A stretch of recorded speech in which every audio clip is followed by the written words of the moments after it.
famous quick relief for acid indigestion, presents A Date with Judy. And the first of Judy's prominent guest stars, the distinguished motion picture actor, Mr. Joseph Cotton. And now to keep our date with Judy, that lovable teenage girl who is close to all our hearts. As we look in at the Foster house now, Judy, her kid brother Randolph, and her parents are in the living room. What are you doing, Judy? Writing a very important letter, Mother. Judy, are you writing fan letters again?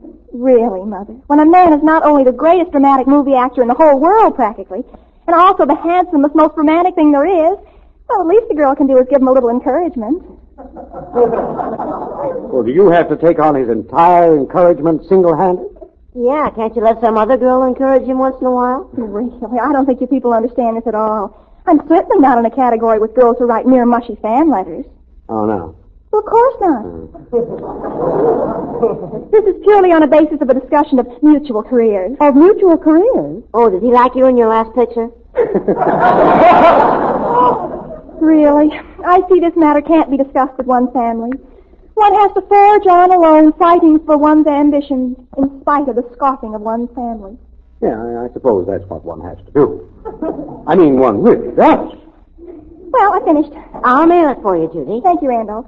All I've got to say is someday when I'm a star in Hollywood, Tootsie Whiteman is going to be very, very sorry she used dirty politics to keep me from being vice president of my class. Well, you'll all excuse me. I shall go up to my room. Farewell. Is that feud between Judy and Tootsie Whiteman still going on? Is it still going on? It's reached a new high. Will everybody excuse me while I make a phone call? Of course. Well, it'll be much more soothing around here when Judy leaves Hollywood behind and goes on to greater ambitions, like being a school teacher. Hello. Hello, Curly. This is Randolph. Yeah, Randolph. I've got another one. You have? Yeah, take care of it for me, will you? Yeah, Randolph. So long. So long. Just what was that conversation about? Oh, it's a very clever and sinister plot. Huh? It's like this. Every time Judy writes a fan letter to Joseph Cotton... Oh, so that's who Judy writes fan letters to. Yeah. Well, it seems that Curly has a cousin who lives in Hollywood. And every time Judy writes a fan letter to Joseph Cotton, well, Curly's cousin who lives in Hollywood answers it. Is that so? Yeah. He makes out like he's Joseph Cotton. And Judy's falling for the gag hook, line, and sinker. I don't know if I like that. Why, Father, what other brother would give his sister a thrill like that? And all for free.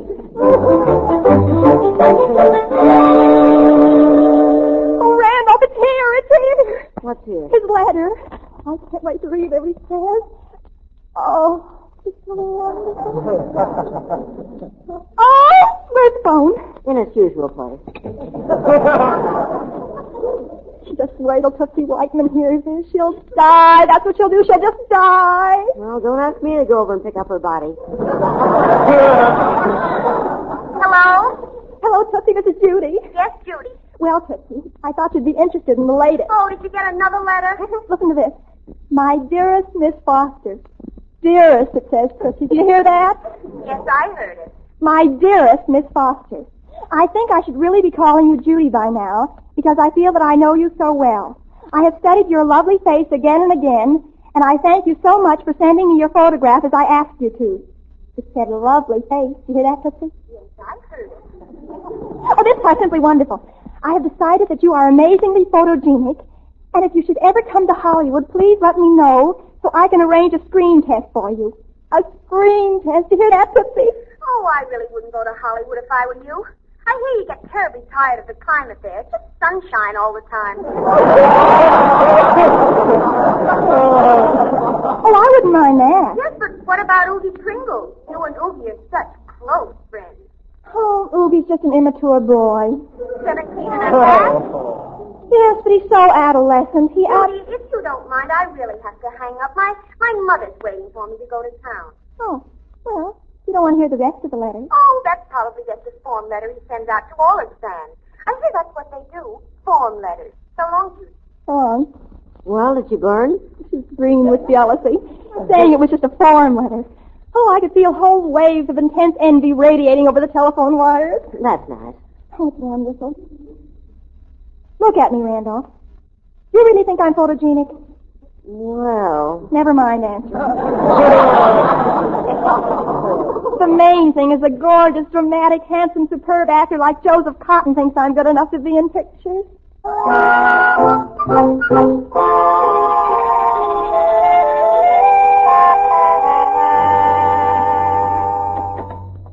You think this room's all right, Joe? Fine, Don. As a matter of fact, the town this size is darn good. Yeah, for personal appearance touring times like these, I must say we've had mighty little trouble. Well, I'm going to unpack. Okay, I'm going to go downstairs and see if I can find a drugstore. I need a toothbrush. See you later.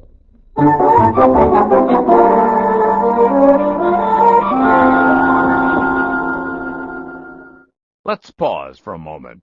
Louise Erickson and Joseph Cotton will return in A Date with Judy right after these messages. I met a magic man who had a daughter. I met a magic man. I want a box of mascara, some pancake makeup, and an eyelash curler, please. And if you don't mind, I'd like to look at... Oh, jeepers! Excuse me a minute, please. I beg your pardon. I beg yours. Well, excuse me for coming up and talking to you like this, but I just had to. Oh, it's all right. I suppose if people ever stopped talking to me, I wouldn't like it a bit. Oh. Did anybody ever tell you look like Joseph Cotton? Why, yes. People tell me that all the time. You're just the spitting image of him. Is that good? Oh, it's wonderful. I think he's marvelous, don't you? Well, he has his faults. In that last picture of his, I didn't like it the way he looked in the mirror. Oh, but that was marvelous. I thought he was terrific when he did that. I don't think you ought to run him down like that.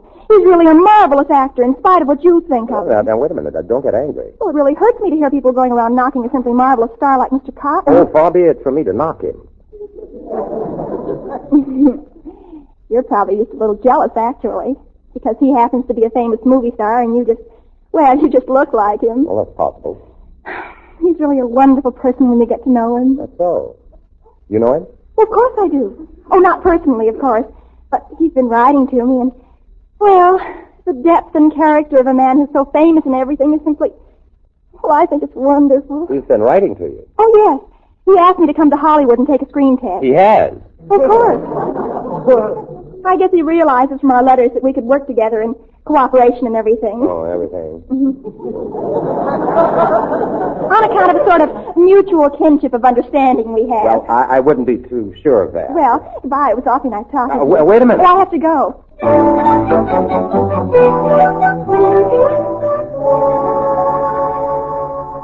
Hey, Curly, Yeah, Randolph. did you see this in today's papers? No. Look at this, picture and everything. Joseph Cotton to conscript blood donors. Joseph Cotton, well-known Hollywood leading man, came to town today under the auspices of the Blood Donor Service. Yowie! Double yowie. Has Judy seen this yet? Not that I know of. Oh. Well, should we let her down easy or let nature take its thumb?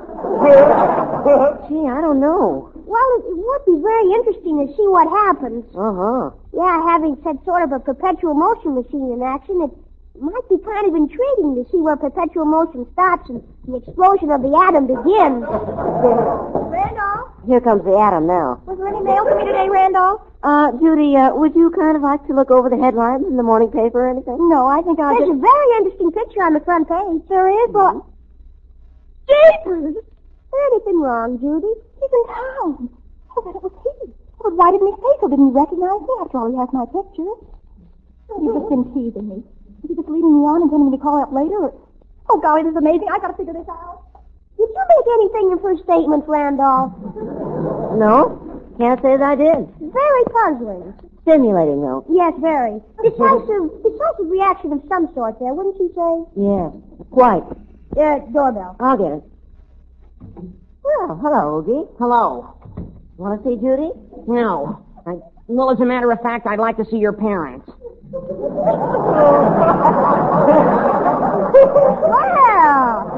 Well, that's nice for a change. Yeah. Usually you spend evening after evening trying not to see your parents. Well, this time I want to see him all right. Well, I think that could be arranged. Father's home for lunch, and you can find them both in the breakfast room. Good. I shall accompany you. Excuse me, Curly. Okay. Yes, sir. When a man faces a crisis, I think the most definite thing he can do is face it. Oh, hello, Oogie. Oh, hi, Oogie. Hi. There's been something I've been wanting to say to you for a long time. Oh, it sounds serious. Well, I felt it my duty. No, just a minute, Oogie. Judy is entirely too young to be... Well, that's just it. She's so young. Mr. Foster, she's so young, and, well, that's the reason I thought it was best I came to you. You're darn right it's best you came to me. Just because you're going into the Army in another 6 months, you don't need to think that you can talk my daughter into getting married right now. Oh, I don't want to marry Judy, Mr. Foster. Maybe in a couple of days. Huh? I said I don't want to marry Judy. Well, what are you getting us all excited for? Well, I want to keep her from, well, maybe marrying some other man. Mr. Foster, I'm not here to tell on Judy or anything, but, well, when a man reaches a crisis... A man has got to face it. Mr. Foster, what would you say if I told you a famous picture star has been, well, wooing Judy through the mail? Huh? Oh! Is that all? Oh! You should see what he says to her. Mr. Foster, I have here a packet of letters tied in blue ribbon, all of which this fiend wrote to Judy. Where did you get those, O.D.? Well, Judy loaned them to Tootsie Whiteman to read, and Tootsie showed them to me. Not that I want to go around reading other people's mail or anything, but, well, when something like this happens, a man Has got to face it. Oh, come now, Ogie. Things aren't nearly as bad as you think. Oh, they aren't.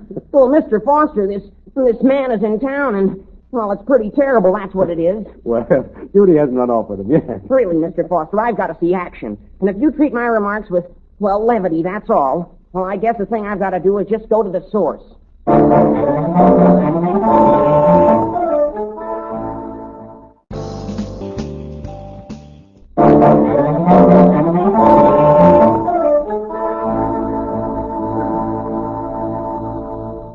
Joe, there's a boy outside wants to see him. Boy? Yeah, a kid about 17. He's been prattling something about some letters you wrote to a girl. Some letters?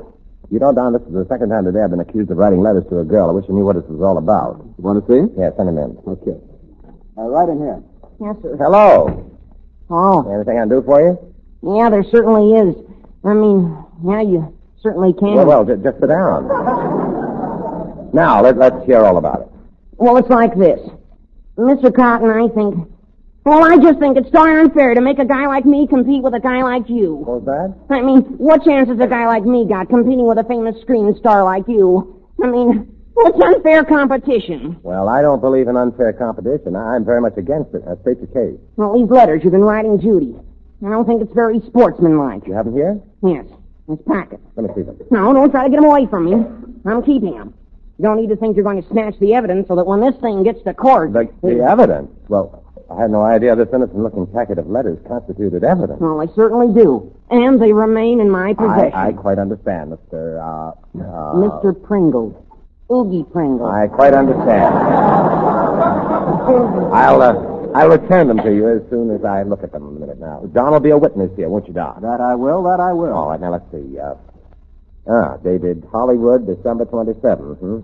So far, so good. Now, my dearest Miss Foster. You didn't need to have said dearest. You could have said just plain dear madam. Yes. Yes, I could have. We'll mark that down as unfair. All right, let's proceed. I think I should really be calling you Judy by now because I feel I know you so well. Did I write that? Yes, sir. Corny, isn't it?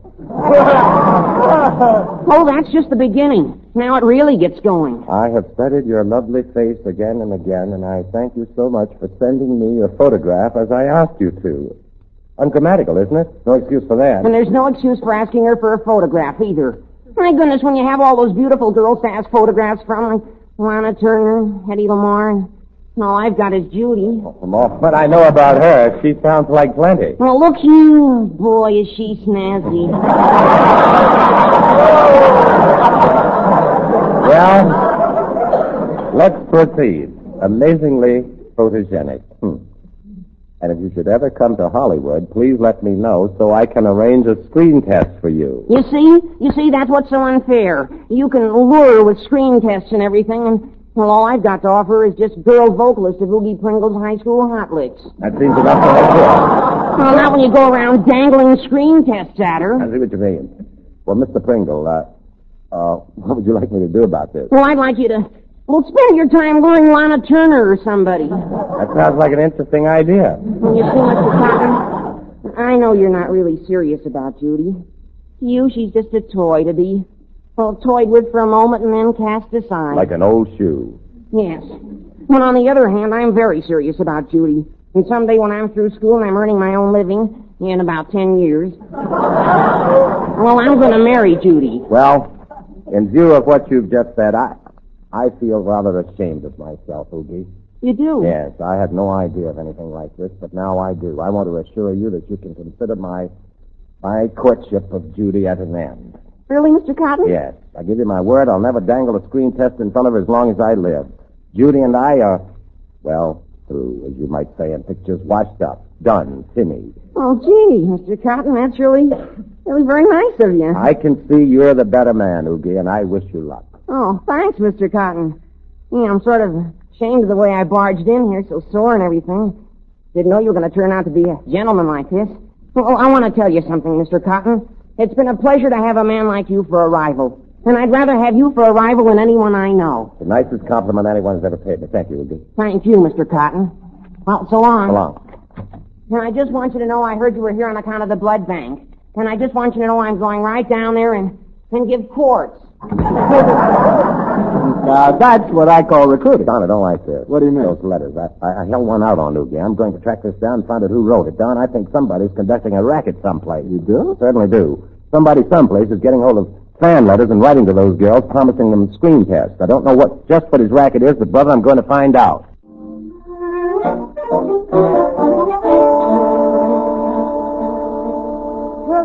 Curly. In here, Randolph. Hey, Curly, flash. Latest developments on the strange case of Joseph Cotton. Over at my house. How did you hear what's been going on over at my house? What?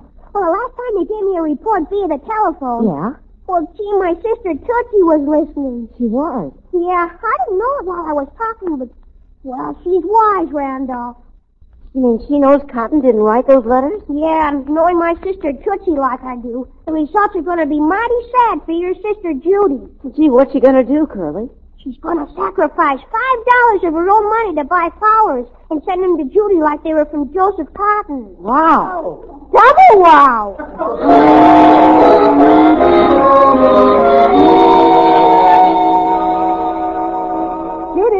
Judy, come here. Yes, Mother?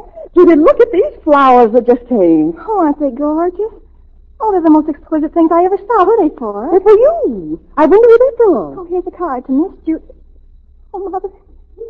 They're from Joseph Cotton. From Joseph Cotton. Oh, Mother! From Joseph... What? And look what it says. Dear Judy, accept this little token of my affection and promise you'll have a date with me tonight after my lecture at the auditorium. I'll pick you up at your house at 9:30. Signed, Joseph Cotton. Oh, Mother! Oh, I don't believe this.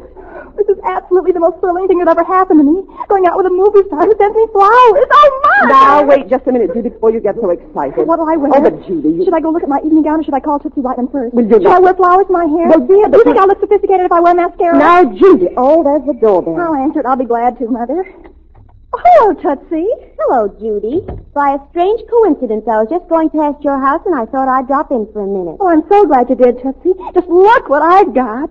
What? Flowers. And you'll never guess who they're from. Well, I can't imagine. Who are they from? Joseph Cotton. Well, fancy that.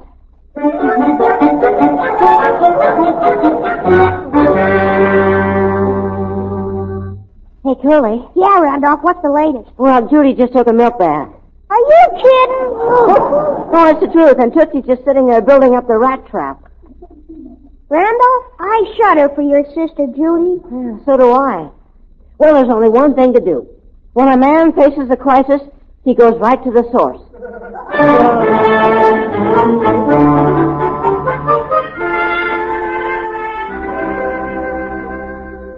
Hey, Joe, there's a boy out here to see you. A boy, same one? No, different. A little one this time. Well, it's some racket they've got me involved in. I'd like you at the bottom of this. Tell him to come in. Okay.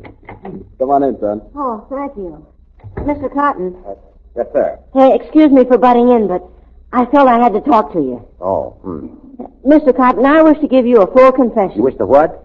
There's something going on I feel you ought to know about. I'll bet there is. Now, all right, tell me all about it. Well, you see, it was this way. I have a friend named Teddy, and that's the whole thing, Mr. Cotton. Well, what do you know? Good Lord, and I told that Hollywood detective agency to go to work. We'll call him up again tomorrow and tell him to lay off. You know, I feel sorry for Judy. Yeah, me too. It's going to be quite a letdown tonight when you don't show up. Look, why don't I show up? Gosh, Mr. Cotton, do you really mean it? Mr. Foster, Chivalry is not yet dead, sir. Don, where's my hat? Oh, now, wait a minute. This is going to make Oogie awfully mad. Oh, we'll be able to take care of Oogie. Yeah, if he doesn't take care of you first.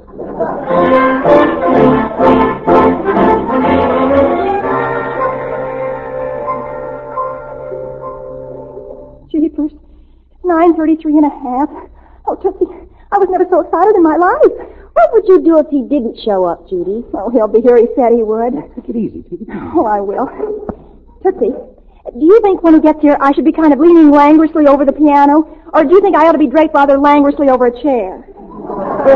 I wish I could drape you languorously over my knee. He's nearly 4 minutes late already, isn't he, Judy, dear? Oh, that's him. I mean, do I look all right, everybody? You look wonderful, Judy. Yes, you look almost too wonderful. Can I come with you to the door to greet Mr. Cotton? All right, Tootsie, the special favor. Oh, I can hardly wait. Good evening, Judy. Oh, Mr. Cotton. Oh, brother.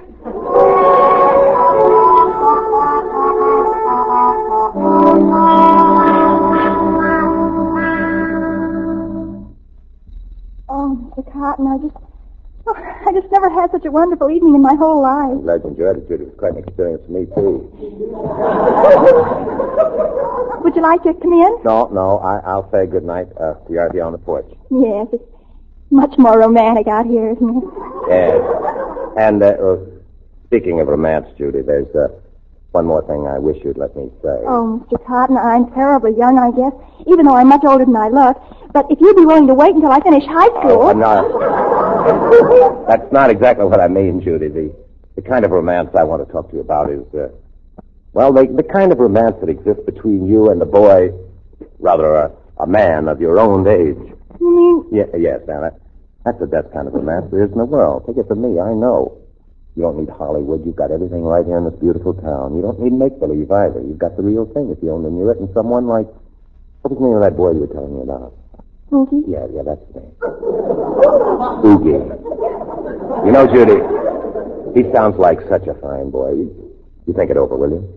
I will, Mr. Cotton. Oh, I'll say good night now. It was a real pleasure knowing you, Judy. Oh, Mr. Cotton, it was beautiful knowing you. Good night. Good night. Good night, Mr. Cotton. Mr. Cotton, it's me, Oogie. Oh, hello. I waited in the bushes like you told me to, and I heard what you told Judy. You did? Yeah. Well, I want to thank you, Mr. Cotton. Oh, thank you, Oogie. Gee, it isn't every guy in the world who can have a famous movie star to do his wooing for him. But Oogie, isn't every movie star who can have a band like you for a rival?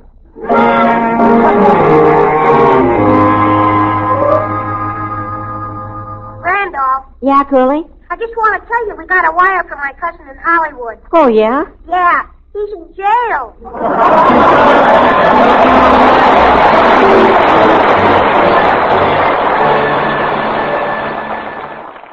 And that